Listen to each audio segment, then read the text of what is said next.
Here's Johnny. I'll be back. And you will know my name is the Lord. I'm walking here. I'm sorry, Dave. I'm afraid I can't do that.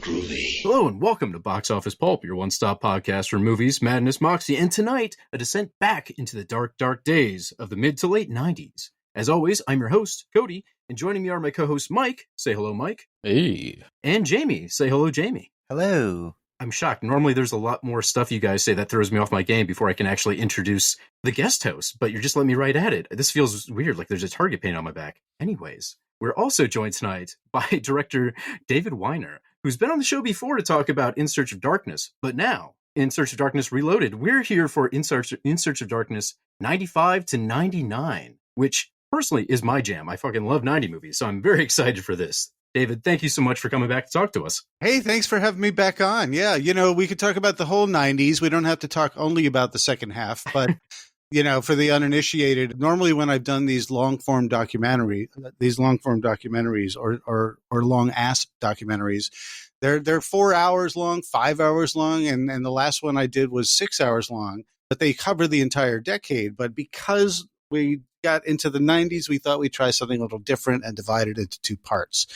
And the idea was, well, we'll just make a smaller one, maybe a 3-hour movie, and then divide that in two. And if people really like it, we'll do another round. But no, people seem to really, really, really like longer sits, I guess, or just more bang for their buck. And so first one came out to be 6 hours, and now doing this part 2, 1995 to 1999, it's also going to be 6 hours and change. And so, yeah, it's good. It's good. And I'm happy to be back. So thanks for having me on. So I was going to ask about that, because I just assumed when you broke it up, okay, this is going to be 90 to 94, and then 95 and 99, that was like a lessons learned from In Search of Darkness, where you just covered all the 80s, and then you had to go back to it 2 more times to get all the other little pieces in there. So that wasn't necessarily the consideration when you're going through, just as like a streamlining effort, like just be so much easier to write this thing if I only had to focus on the first 5 years at a time. Well, yes and no. Like I can give a flippant answer, but fundamentally, like the answer is, Robin Block, who's the CEO of CreatorVC. He's my executive producer. He allows me this wonderful opportunity to make these long form documentaries. But he's like, well, this time around, why don't we just do that? Sort of that would be the approach, where it is shorter times 2. So you still get like a 6-hour movie, but it's just, more manageable to do. And once I got stuck in, listen, do I want to make a 6-hour movie each and every time I make a documentary? Not necessarily. It's a lot of work. I'd imagine, yeah. It's blood, sweat, and tears. But I got to tell you that there's so much amazing material.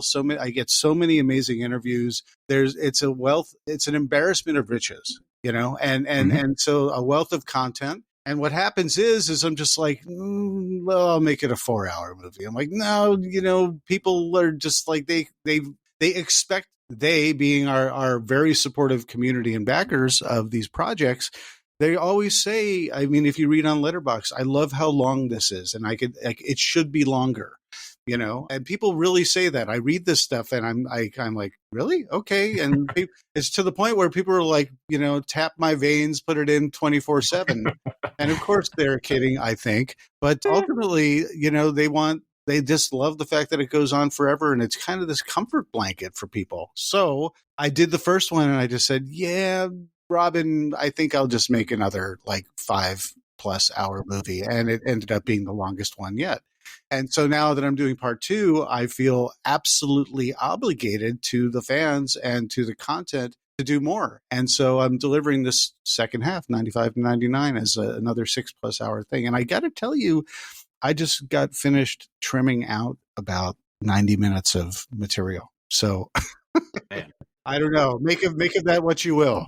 Yeah. The extended cut, director's cut, coming this fall. One thing that's changed since the last time we've talked that I was thinking about earlier today is there has been a rise in the 5 to 8 hour YouTube video. Has become a very big draw. So it seems like that's just a thing a lot of audiences are getting more and more hungry for. And it almost seems like lengths are becoming a bit of a dare I've definitely run into that quite a bit, and I'm not ashamed to admit I have spent long Saturday nights watching 3-hour documentaries of people talking about the making of Resident Evil 4, the video game. So I'm not surprised that other people are into this stuff. Well, I admire anyone who puts this stuff on this stuff is on YouTube, because it's a lot of work. It's a lot of work, because what you ultimately see is the result of someone's, organization and thought process, prep, resourcing, and then editing what didn't go in, out. And, sometimes it might feel like, it's everything plus the kitchen sink, but there's still a huge amount of effort and thought in putting these things together. And so it's quite an achievement to be able to crank that out. For me, it takes a year to turn around these YouTube videos. It's faster, and that's quite impressive to me. It's insane that people can do this on a monthly basis. I don't know how they do it. A lot of Adderall, I would guess. Well, also, just fundamentally, though, I don't know if they're interviewing like 50 people for their video. So that might be part of the process. That I think they're probably just reading a lot of Wikipedia articles and regurgitating. So for the uninitiated, with these In Search of Darkness documentaries, I did a trio of 80s documentaries where I talked about 80s movies and got the icons and the legends of the era to sit and interview and talk about working in the 80s and working on horror movies. And so whether they were in the front of the camera or behind the camera, the directors, the actors, the writers, the composers, the special effects folks, you name it. It was an absolute pleasure to talk to everybody. Lots of experts and enthusiasts and as well. And fundamentally, it becomes this big celebration that feels like you got to have the cool table in the back of the bar. And when they kicked everyone else out, you got to stay late and have drinks with the likes of John Carpenter and Robert Englund and, Heather Langenkamp and Barbara Crampton. But yeah, it's very, very cool. We did 3 of them for the 80s. I did one for sci-fi as well, In Search of Tomorrow.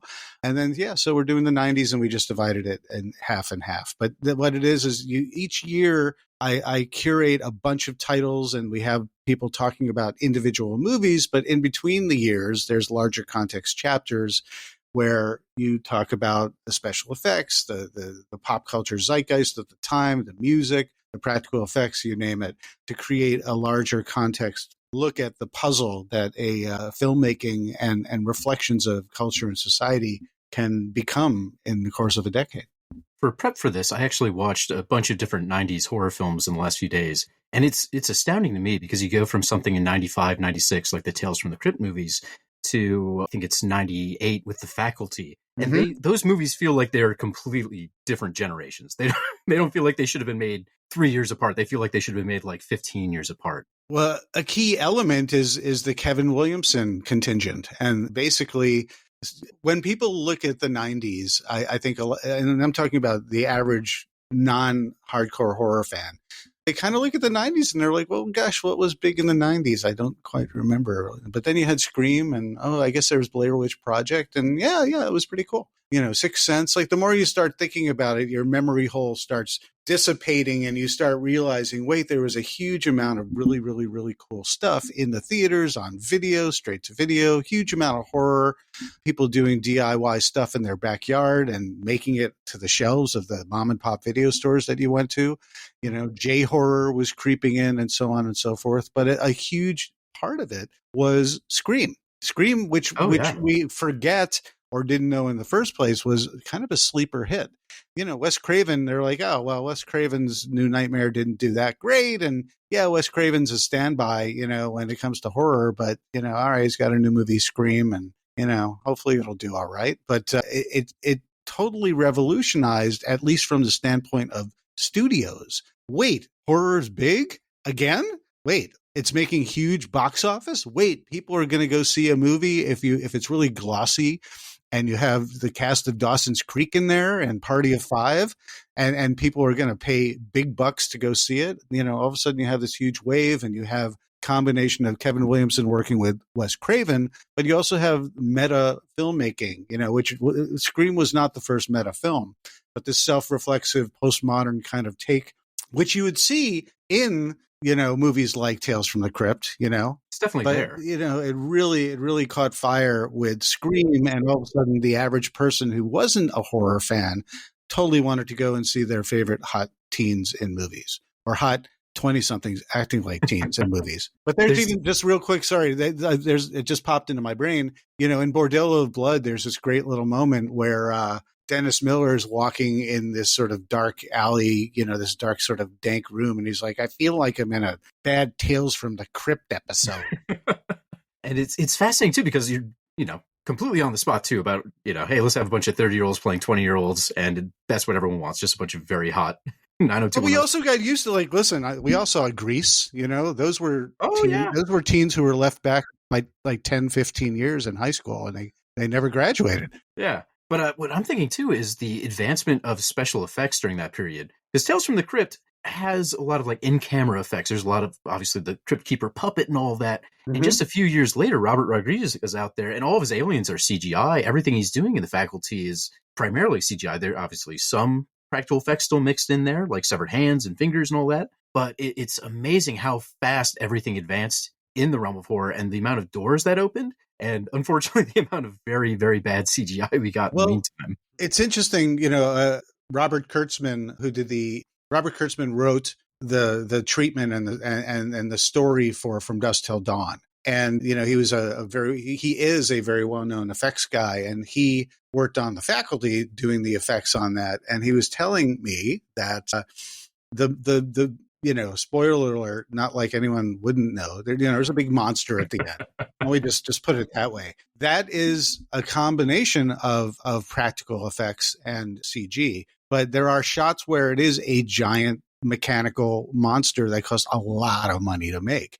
Mm-hmm. But he said that was literally the last one they ever made. And after that, it was all CG. Yeah, but I kind of tackled that in the first half of the in 1990 to 1994. This sort of uneasy transition from balancing practical effects to all of a sudden every producer wants digital, CG, especially after Jurassic Park, but they couldn't or wouldn't spend the money, or they couldn't afford, ILM to do the work, and so that's why you have a lot of half-baked CG during that era. Lastly, I'll say about that in terms of CG, though, is like I kind of look back on it because I've been spending so much quality time in the 90s watching horror movies. It's like a time capsule of an era where there was a new technology going through baby steps. And even though it looks incredibly fake, you just have to understand that for the time period, it didn't always look fake. It actually was something people hadn't seen, like, say, morphing and sleepwalkers, It was very, very cool, morphing in T2. If you watch that stuff now, you're like, oh, gosh, that's clunky. But back then, people were wowed. And it's kind of like looking back prior to that to, say, stop motion animation, by Ray Harryhausen. We all watch that now, and we don't say, oh, God, that's so fake. You say, well, no, it's a product of its era. If anything, it's quite precious to look at how much artistry went into creating these creatures that had personality when it's clearly stop motion animation, Mm-hmm. There's a 90s slasher I've been obsessed with for years, Sleep Stalker, which I showed Jamie not that long ago. And I find it very quaint because it's filled with really half-baked CGI effects, but they're done so with so much confidence that it's kind of adorable and kind of almost endearing to the overall tone of the movie, which is both this kind of ridiculous supernatural slasher with a guy who turns into sand, essentially, and then these really just bad morphing effects that are, don't look like they're there at all, and then there's mixed with also kind of like hackneyed practical effects because they couldn't quite figure out how to do sand practically, and it just gives this very strange middle of the road vibe between what would soon be modern movie making and then what was schlocky 80s movie making smashed together. And there's a lot of that stuff in the 90s, and it's I just find it very quaint, and now kind of like look back on it's not underappreciated. Like they're all like lost gems that we should all look back upon, because Sleep Stalker is Sleep Stalker, but there's a lot there that is appreciative. Well, at the end of the day, especially as horror fans, I think we look back at these things and you say, why was this fun for me? This reminds me, like I could watch Howard the Duck now, which, everyone they roll their eyes when you say Howard the Duck, Howard the Duck from 86. But it's an absolute amazing, insane time capsule of the 80s, from Leah Thompson's hair and shoulder pads to the extremely questionable love relationship that Stephen Howard has. I love that movie it has a music because, video. It had a signature song. Going through his wallet and finding a duck condom and Howard, it's just like, this is a movie for kids, but they tried to have it both ways. So my point is that I think when you look back at these things, as long as you kind of appreciate it for what it is, I think all these movies speak to us for different reasons, and they can't all be amazing and great. There are plenty of amazing, great movies. So the ones that are imperfect, they speak to us for personal reasons, whether it was, we saw this movie when mom and dad were asleep and we snuck it and we saw boobs and, or gore that we weren't allowed to see, or things were kind of crappy at school, but you got to hang out with your cousin who always made you laugh and he showed you this movie. All these movies are less about the movies and more about who you were during that time period, where you were in your life, and the sense memory of popping it in and saying, oh my gosh, I forgot how dopey this is. I love it. So it's a little funny to me because you mentioned Sleepwalkers just a minute ago, and that was another one I resaw just last week. And yeah, you have that reaction to it, like, oh man, this morph effect is a little silly. And you stop and think, this is 1992 for a movie without a huge budget. This is actually phenomenal work here. They're doing something kind of unknown at that point. So yeah, you do have to appreciate the fact that they're trying stuff out. And talk about, again, questionable content. You have incestuous relationship. You have, death by corn on cob. Death by corn cob. Exactly. Yes. Great minds think alike. Yep. But it's got Ron Perlman. So no matter what, that evens out like half the sins. Right. It's got some Enya music in the beginning. Yeah, I think in the credits too, doesn't it? I can't remember anymore. Yeah. But the fun thing for me is Stephen King has been around so long and so popular that you can look at him each decade and see a whole batch of movies come out of his properties and just get a little sense of, okay, how are we adapting King now? How does it feel this decade versus the 90s versus the 2000s versus the 70s? It's ebb and flow. He gets really popular and all of a sudden everyone wants more Stephen King, and you have a good batch of run of Stephen King movies, and then they stumble and they get really bad. And then it all comes back again a couple of years later, where one good one, sets the whole thing running again. The tail end of the 90s, his name was kind of mud, when it came to movie adaptations. Not as, of course, we're talking about not his writing, but his movies. And The Rage, Carrie 2. I don't know if you guys it's got a reputation. It's like a Pet Sematary 2 adaptation. It's basically just taking the characters and or situations and just evolving it where he has nothing to do with it. But people want to slap the name Stephen King on it. But that movie, if it really wasn't about Carrie, it's actually a really, really well done film. And again, it's kind of a good time capsule of the late 90s in terms of high school, sexual politics and angst and fitting in and being the outsider. But it also is, of course, hitches its ride to, telekinesis and Carrie. But you've got Sue Snell in it. You've got Amy Irving in it as well. And so it's actually really interesting for a revisit, or if you've never seen it, you should just check it out. But what's cool about it also, arguably, or not so cool, is the fact that movie. So I got to talk to Emily Bergel, who plays the lead in she plays the Carrie telekinesis character, Rachel. But she said that they started making that movie and they pulled the plug on it because the studio said, teens don't want to see horror movies. So they got it going, and then they changed their mind and they literally canceled it. And then not too long after that, Scream came out, and all of a sudden the studio is you can hear everyone in the studio smacking their foreheads. And they got everyone back on. They fired everybody, and they pretty much rewrote it and brought in they screamified it basically. Yeah. But Stephen King, I think notably, he was sort of king of the miniseries during the 90s, really. Yeah. When the movies weren't doing so well by the mid 90s, yes, there are the Langoliers and things like that, but The Stand and It were huge. He did Tommyknockers. These were giant. Storm of the Century was appointment television for America when that came out. And he hated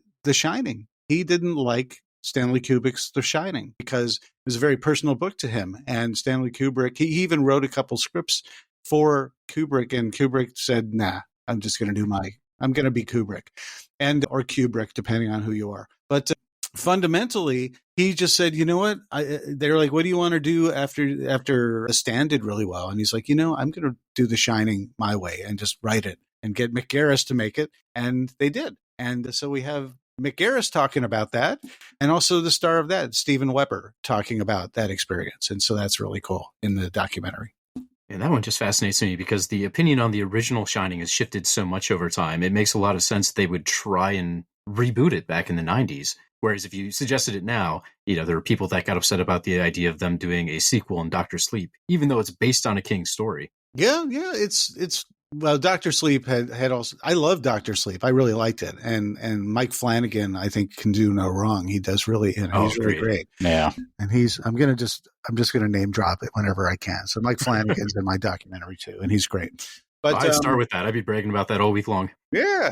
And by the way, Life of Chuck, if you haven't seen it, is phenomenal. Oh, I'm dying to. It's so good. But I had a point and I lost it because I got enamored talking about Mike Flanagan. But we're all sitting here thinking about Hush. It's understandable. Yeah. What was I talking about? Why is this important? It was Dr. Sleep. Yes, thank you very much. Thank you. Yeah, Dr. Sleep. People did not understand that because they didn't. If you're a King fan, you know that it was an adaptation. But the average Joe did not realize that was a follow-up to The Shining because of the title and the marketing was pretty awful. And they put that out in November after the best time that would have been in October to put it out. So, I think it's worth checking out because I think it's a really great movie. I'd really recommend the director's cut of it as well. I enjoyed the theatrical, but I think going the extra length, put that extra, whatever it is, 15, 20 minutes into it and kind of doing the chapter breaks really makes that movie sing. But what's interesting, I think, mostly just from the perspective of the fact that Stephen King didn't like Kubrick's The Shining. This is an adaptation of his book, but it also brings in Kubrick's The Shining. Yeah, I don't know what kind of witchcraft Flanagan had to do to make all that weave together and make everyone happy, but he pulls it off. It's some fancy dancing. It's amazing that he actually got that to work. Yeah. The last I'll say about Flanagan sat in front of King and said, "You're going to watch this and you're going to like it," and he did. He might have done that. But I do want to say that, The Shining suffered from comparisons, but ultimately, if you take it on its own merits, the Shining miniseries came out in, I think, 97. It's really, really, really good, but it's a slow burn. It's very different, and you have to sort of take it on its own merits. And I think it's well done, and it gives these characters the time they deserve. And I think that's probably the most important takeaway from it.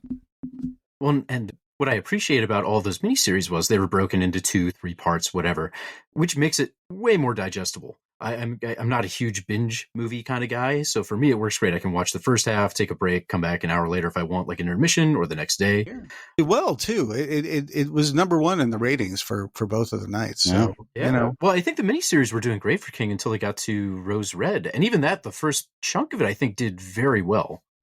I do not understand why the Langoliers wasn't bigger, but it's a confusing world. Yeah, I watched the Langoliers so much as a kid.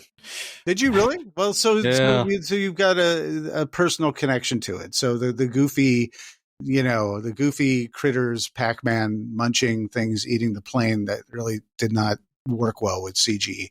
That's what people remember. But there's more to it. So to backtrack out of the Stephen King stuff, we probably dug enough of a deep hole. We will there. be here all night. The Eddie. That's it. Yeah, we've only got so much time here. One thing I wanted to ask, though, was when you're assembling the list of movies to cover, theoretically, you're trying to, this is a 2-parter and you're just trying to cover everything from the first 5 years and that'll be that. I'm sure you have to cut some movies out and there's a process of deciding, okay, is this one on the bubble? Is this one going to have enough eyes to make it worthwhile? Can we get good talent for it? Mm-hmm. What are the criteria you were using to select the films? It's a good question because it sort of evolved over the first 3 documentaries that I did. I was kind of raked over the coals for the first In Search of Darkness, which when I made it, I thought was going to be the only In Search of Darkness. And the thing is, tackling the 80s where there's hundreds and hundreds and hundreds of movies, even into the thousands, arguably, depending on how you categorize things. I needed to wrangle that in some digestible form. And so I made a very tough decision for me as a completist and B, as a horror fan, to just do North American movies, because I figured that's just the most digestible way of approaching this. And afterwards, it leaves you open later on if you ever want to do a whole In Search of international movies, then well, it did. But, this was a Kickstarter. This was a crowdfunded documentary that was supposed to be 2 hours and 3 hours if we reached our stretch goal. But the thing is, there's so much material to cover. I figured that was just the best way to go about it. And a lot of people responded positively, but there were plenty of people who just said, "Oh, it's American centric," and where's the Fulci?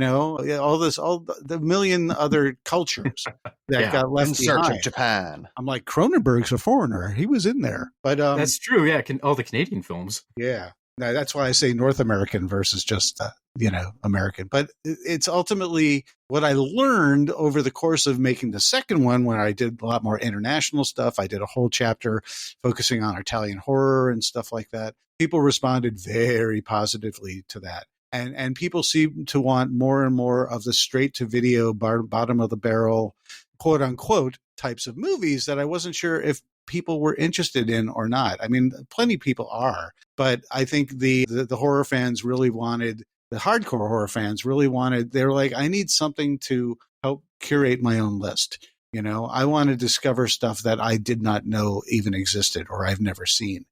And so when I did sort of a hybrid for In Search of Darkness 3, still in the 80s, that was a whole spectrum of studio films to indie films to backyard shot on video films, including Things from Canada. Oh boy.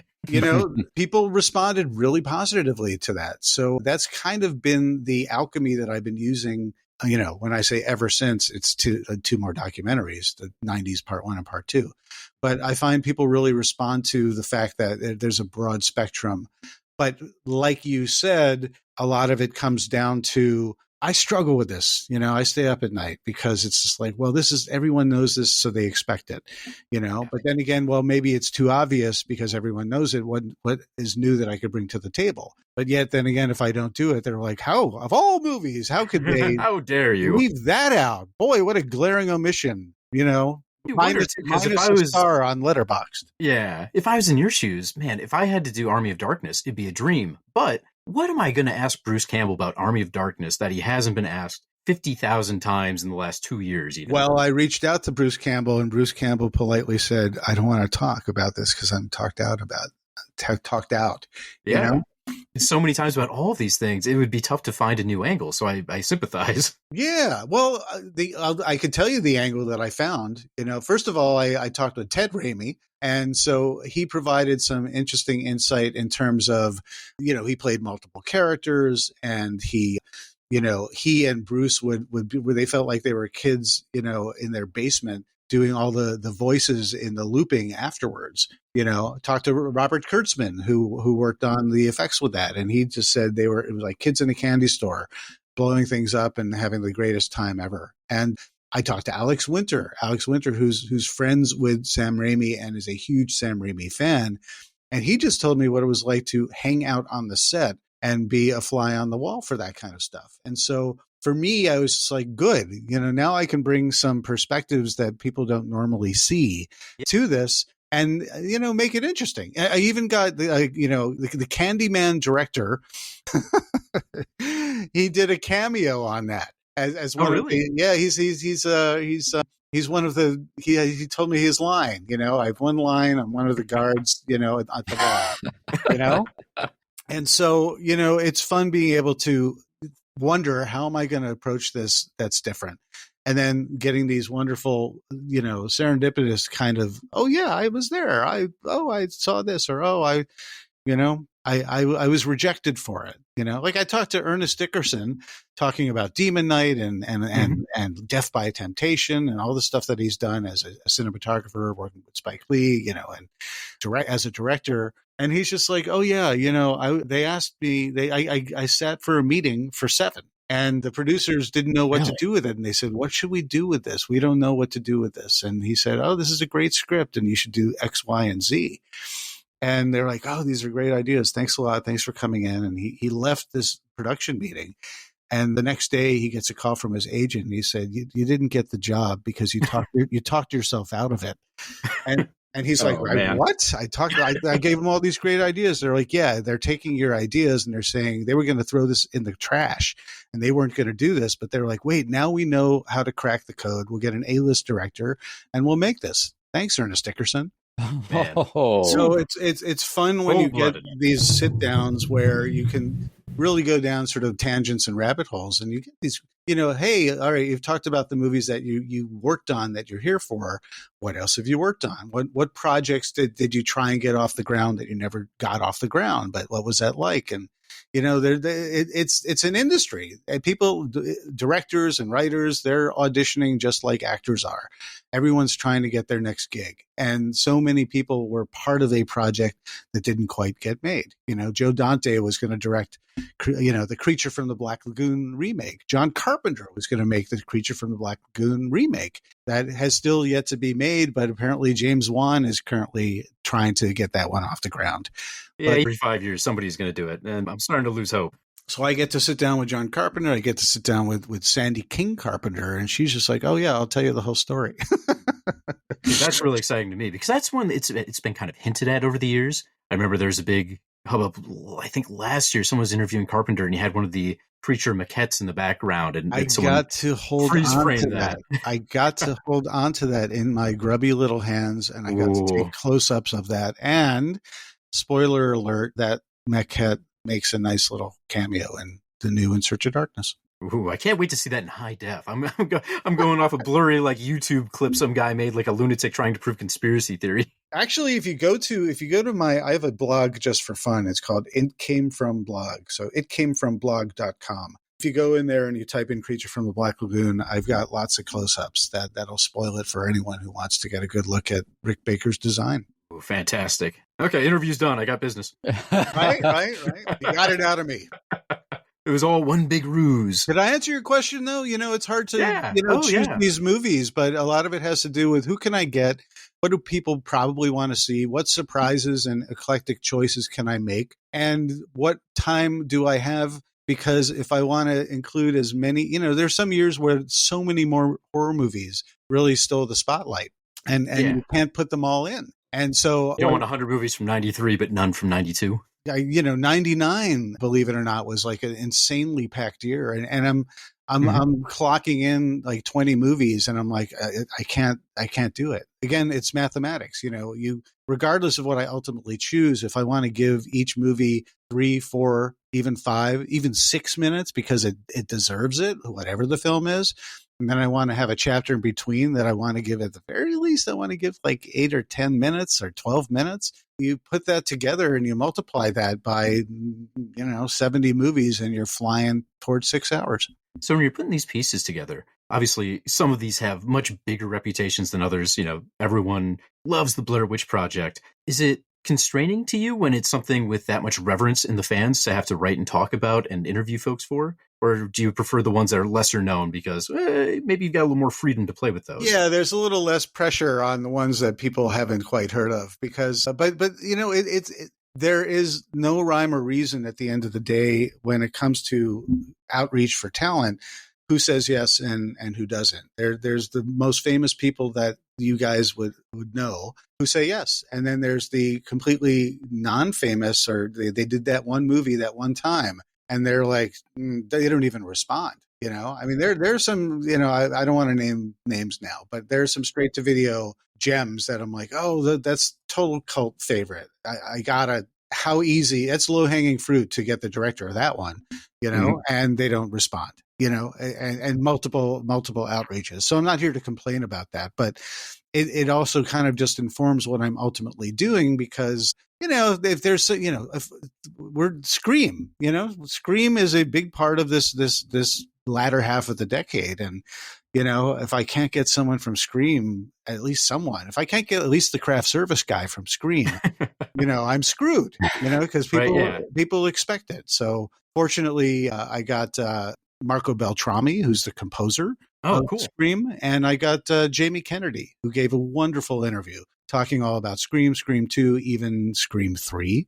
And if you know anything about Scream 2, Scream 3 is an interesting appearance. And it's very, very cool. And, for Urban Legend, I got to sit down with Rebecca Gayheart. And she's in Scream 2. So I kind of get, best of both worlds with having her talking about being Brenda Bates for Urban Legend. Also got Michael Rosenbaum from Urban Legend. So it's very, very cool, But there are other things where I'm just like, oh, gosh, I got to get that one person. And then you'd be very maybe not surprised. But a lot of these folks, they're agents, they're representatives. If I can't get some backdoor way of getting their attention, a lot of these folks are just like, oh, this actor, they're only looking forward. They're not looking back. That's literally a quote that I got, So it's like, oh, how do I do But this? it looks like you've got a pretty good lineup of folks here. Besides everyone you've mentioned, I think one that's exciting to me is you're delving into the Wishmaster series a little bit. Yes. So I'm pumped to hear about that. I'm kind of a Devoff. late convert for that. Yeah, that seems like a fun interview. Yeah, I've got Andrew Devoff, the Wishmaster himself. And of course, I keep on mentioning Robert Kurtzman. See, I could have just interviewed Robert Kurtzman, and he's been in so many of these movies in terms of, creative force behind it or doing the effects. It could just be an interview with him. He's really great. But of course, Ted Raimi's in it too, But, and I can't get enough of Ted Raimi, so that's exciting to me. He's even popping up in video games now. He's in The Quarry recently, and I got all excited. But I have to say, Andrew Devoff was so cool. He's Andy to me. And Andy is super duper nice. And you know what Andy did? Andy Devoff, super, super, super, super, super nice guy. He really cared about what he talked about and what he got to talk about. And he really enjoyed his time. He gave me a long time to talk with him. We talked, I can't even remember, 2+ hours. And at the end, he makes his own Wishmaster rings. He's an artist. Oh. He actually brought some of his paintings. He just brought them with him. He's just like, oh, yeah, I did this. Thought I'd show it to you. I'm like, oh, my gosh, really, really cool. But he crafted his own ring that could be it's a work of art, and it's the Wishmaster. And he said, you know what, I'm going to give one to you. And I'm like, oh, no, that's really nice. He's like, no, I'm going to, I have to have it crafted, from the mold. But so be patient, but I'll send it to you in about a month. And he did. Wow. He has your soul now, unfortunately. He mentioned that only after I opened the jewel box. Classic devil rule. Yeah, the little jewel, it sort of flashed, and next thing I knew, I was doing things that were untoward. You're inside the lamp all of a sudden. It's a whole mess.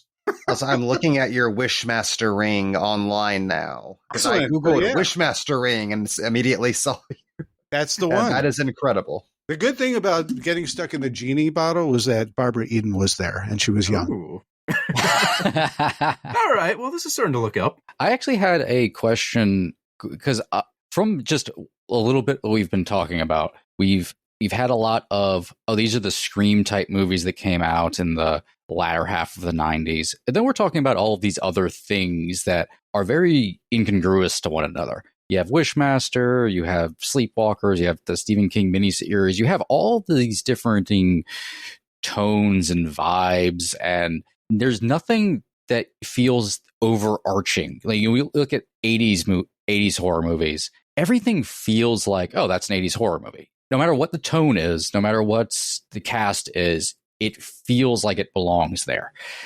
With 90s, until they get to Scream, it felt like they were trying on so many different hats, trying to decide what the vibe of 90s horror was supposed to be. And there are more, I would say, tones and subgenres, you could say, in 90s horror. I've always been kind of obsessed with 90s was very into Catholic horror throughout the entire decade. Mm-hmm. Hardcore. And that's something that people kind of overlook. Is like, no, that was a tone that took place over the course of that entire decade. Like that predated Scream. Mm-hmm. That predated this from Exorcist 3 all the way to End of Days. It's bookended. Stigmata, all sorts of stuff. And so what What is going back and looking at all these 90s movies, what has been the surprise that's kind of jumped out at you? It goes like, oh, there's actually more through lines in this decade. Well, serial killers, because I think you have Silence of the Lambs to thank for that, because it won the Oscar. And everyone said, oh, you can make a prestige serial killer movie. And that, gives way to Seven and a million other movies. Called a psychological thriller, but horror is horror if someone's getting stabbed or dismembered or, As a rule, because I had a whole college philosophy course about what is horror, and we could never decide, and maybe it should have been that simple. Well, my through line for that is that if you were put yourself in that situation, you would be in absolutely frightened, and you would have your own horror. You'd be terrified. And because of that, there's lots of situations where horror, it doesn't have to be a horror movie, but there could be horror moments or situations. And so I would say a through line is a lot of horror, a lot of serial killer movies, especially because that's also in the wake of, Jeffrey Dahmer, in the beginning of the decade. People were fascinated by how horrifying that was, and it was the real deal. And, there's lots of stuff that's sort of parallel to that. But moving on from serial killers, I think you're absolutely right. One of the things I really relished about dividing this into two parts is that in 90 to 94, horror really was trying to find its footing. Is trying to figure out its identity. And like you could, take any decade and say, it was this. Scream really does kind of steal the thunder. So I liked having a whole 5-year stretch of not having to do Scream, because then you could focus on all the different pathways that they were trying to figure out, whether they were remaking horror movies, bringing the classic characters back to life, like Bram Stoker's Dracula, that did well. So it's Mary Shelley's Frankenstein, you've got Jack Nicholson as Wolf, it's that was one thing. You have Interview with a Vampire. All of a sudden, vampires are distinguished. Using these Anne Rice as a jumping off point, where these literary sort of inspirations getting pop culture treatments. But you also have 1,001 sequels from all the 80s icons that they were like, it's the 90s. Well, the party's not over for us. So let's have more. Let's kill Freddy, and then let's have a Freddy rebirth. Let's put Michael Myers on ice for a little bit, and then bring him back for not only another sequel, but a complete, retcon reboot, and bring Jamie Lee Curtis back.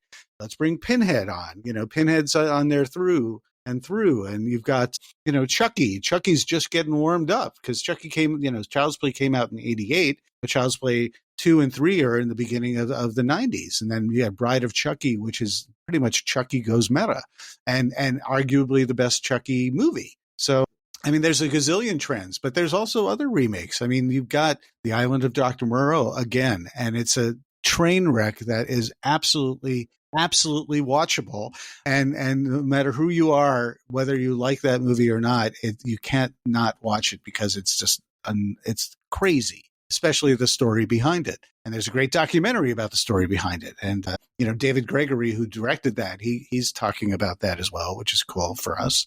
And Adam Marcus, who did Jason Goes to Hell, Jason was still doing his thing. They kind of put him to bed more for legal reasons than anything else. It would be almost a decade before you would get Jason versus Freddy. But, Adam Marcus is a great speaker. He's very entertaining. And he's talked about how he's like, yeah, I'm in a very exclusive, distinguished club of people who directed Val Kilmer and survived. And he's like, that's the movie where Val Kilmer felt like he was the reincarnation of Marlon Brando, and told me that he felt Marlon Brando's soul go through him. It's ridiculous. You have the remake of Gus Van Sant. I'm now just a listicle now. You got the remake of Psycho. Gus Van Sant, you won the Oscar. You could do anything you want. What do you want to do? I'm going to do Psycho shot for shot. That's quite a choice. And, success or failure, it's very interesting to look at that 30 years on, or almost 30 years on, and see why those choices were made and how they resonate to this day, because they did trail off in different directions, even though it was the same movie. So it's interesting to get. One of my favorite pieces is having a bunch of people talking about these two movies that I'm talking about. Psycho and Island of Dr. Moreau, and sort of do a, post-mortem on these and the reasons why they're worth checking out.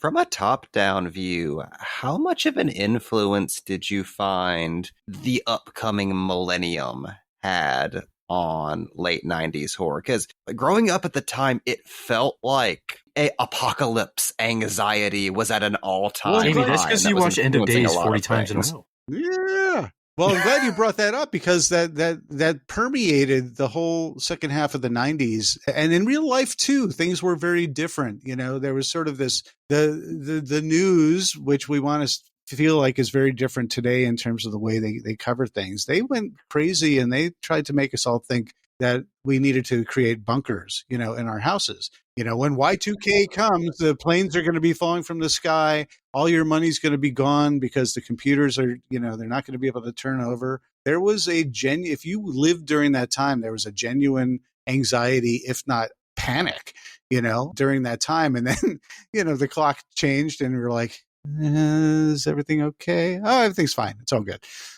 Spoiler alert. But there was lots of, you're talking about the religion that was in a lot of the movies. You had cults. You had, David Koresh, in Waco. You had with the Branch Davidian. You had Heaven's Gate cult, a very different type of cult, but they wanted to jump on Hale Bop and, leave Earth. I don't know if you know about any of these things, but there was a lot going on. The dynamic changed because there wasn't a war happening, a major war happening. So people were like, well, let's watch OJ and let's watch Monica Lewinsky. And, there's a lone wolf. You got Columbine. You've got the Oklahoma bombing. There's a lot going on in the world. Of course, it's not like everything's on pause, but this all kind of feeds in, even along with all the information that we get, because the internet is now become common. In the 90s, everyone's got AOL. And all of a sudden you've got all these like cyber thrillers, The Net starring Sandra Bullock, or, we got Strangeland, with Dee Snider. I got to sit down with Dee Snider, and he is a kick, and he is so fun, excited for that. So much energy, and he talks all about Strangeland. But he, spoiler alert, he talks about how he did his own research, and he got on AOL, and he just pretended he was a young girl, and then he said party at my house, and he got these young girls to come say, I want to go. And he's just like, holy crap, I'm a 40-year-old guy, and I just lured a girl into my home. Figuratively, not literally. Yeah. But I mean, but it gave him inspiration that this is something that could resonate, if not be like a cautionary tale. That's kind of what I'm getting at. It's amazing. But all that stuff really kind of contributed to, look, we're getting closer and closer to the turn of the century and the millennium. Never mind that the millennium really starts in 2001. But the whole fact that it's turning over to all the zeros are like the mileage counter are turning over, and we don't have our flying cars, and life isn't arguably better. It's maybe even a little worse from the corporate raiders of the 80s, and, trickle down economics that didn't trickle down. So what am I doing here? How is life going to get better? And is it only going to get worse once this new millennium comes? And, that the films of the era reflected this anxiety, whether it was a conscious or subconscious thing.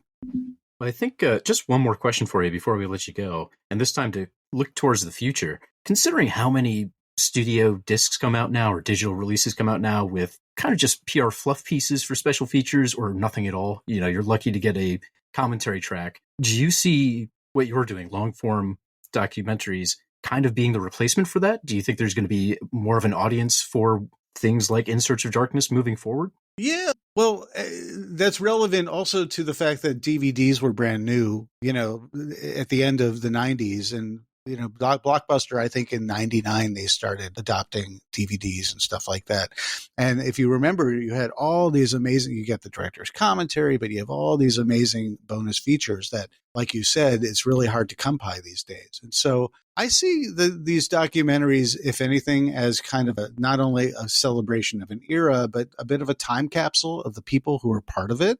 But I think for people looking to curate their list, so to speak, for Letterboxd and just for what they want to watch, it helps to have documentaries like this and other documentaries similar to it to help them decide what to watch and why they should watch it. But an unexpected byproduct of making these movies is that people have been telling me that they should be taught in college classes. I had someone this past summer who interviewed me because he's in London in film school, and he did his thesis on elevated horror, and he wanted to talk to me about my documentary and how the 80s led up to and helped create the foundation to contemporary elevated horror. And I'm like, oh gosh, I'm like in a thesis now. That seems pretty cool. And I've been asked by some professors as well to talk to their classes and give talks as well. And gosh, I never thought I was the person I never made these documentaries with that intention.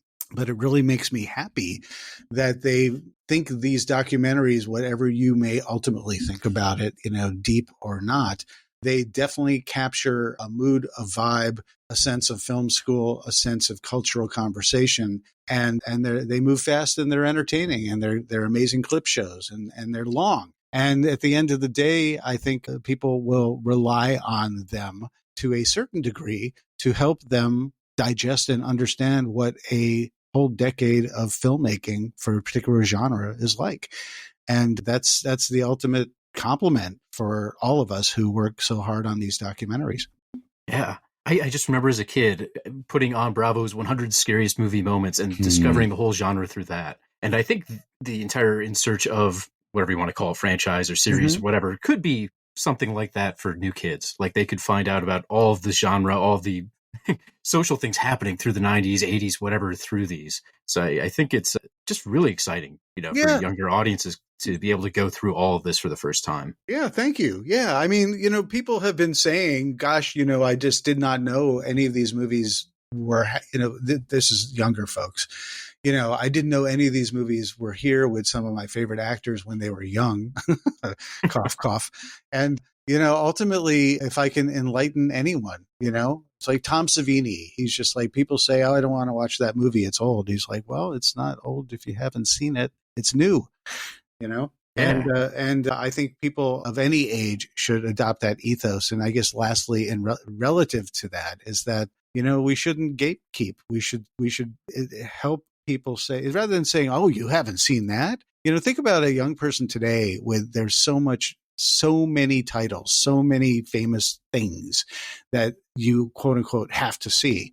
They don't know where to start. And so many of these things, whether it's, all the Halloween movies or all the Star Wars movies or all the Transformers movies, whatever it is, they're paralyzed, some of them, because they don't know where to start. They're like, well, I'm supposed to watch it in a certain order, or I don't know which one is the best one to watch first, especially with Star Wars, because do I start with the first one, but the fourth one came out first? And the first or the second first? Which first? They get so confused, And so I think a documentary like this is helpful to at 100%. Least give people some sort of direction and a compass to navigate all this amazing stuff. And when they get to it, they get to it. And if they haven't seen it, don't shame them. Not saying you guys do, but people do. You know how it is. People do that. Yeah. And so people get that attitude. I've seen it and you haven't. I'm better than you. Which is you should be ridiculous. It should be an exciting thing. You get to celebrate because that person gets to watch it for the first time, and maybe you get to watch it with them and kind of soak up some of that enjoyment. It's